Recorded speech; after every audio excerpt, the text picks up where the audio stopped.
আবারও হেলে পড়ল বহুতল। এবার ট্যাংরায় হেলে পড়ল নির্মীয়মান বহুতল। ট্যাংরায় হেলে পড়া বহুতলটি ভেঙে ফেলার সিদ্ধান্ত নিল কলকাতা পৌরসভা।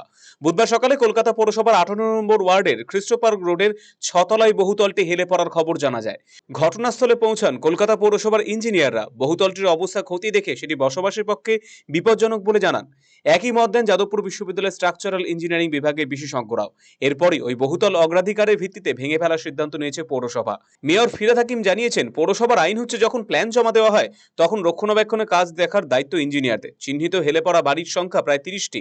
নবান্নতে রিপোর্ট পাঠানো হয়েছে, সেটা পাস হলেই আমরা বেআইনি বাড়ি আটকাতে পারবো। খ্রিস্টোপার রোডে হেলে পড়া বাড়ি ভাঙার নির্দেশ দেওয়া হয়েছে বলে জানিয়েছেন মেয়র ফিরহাদ হাকিম।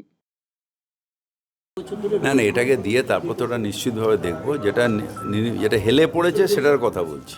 সেটা কি আর নতুন কোনো বেআইনি বাড়ি বারবার এরকম হেলে পড়ছে, আপনাদের কোনো ভাবনা ছিল?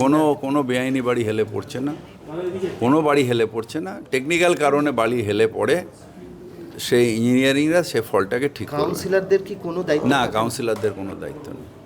অ্যাজ পার কেএমসি অ্যাক্ট কাউন্সিলরদের কোনো দায়িত্ব নেই, কোনো ইয়েও নেই যে কাউন্সিলর করে দিয়েছে, এরকম নেই। বামেরা তো বিক্ষোভ দেখিয়ে গেল আজকে। বাংলা বিক্ষোভ দেখায়নি, বিক্ষোভ দেখার মতন স্ট্রেংথ আছে নাকি ওদের? কথাবার্তা বলে গেল। কি বললেন, মানে কিছু না, ওরাও যে কথা আমি আপনাকে বলেছি যে আমি কি করেছি সেগুলো জানিয়েছি। তারপর ওদের বলেছি এছাড়া যদি স্পেসিফিক থাকে কোনো কমপ্লেন যে পুকুর বোঝাও, ইল্লিগাল বাড়ি, তাহলে আমাকে জানাও।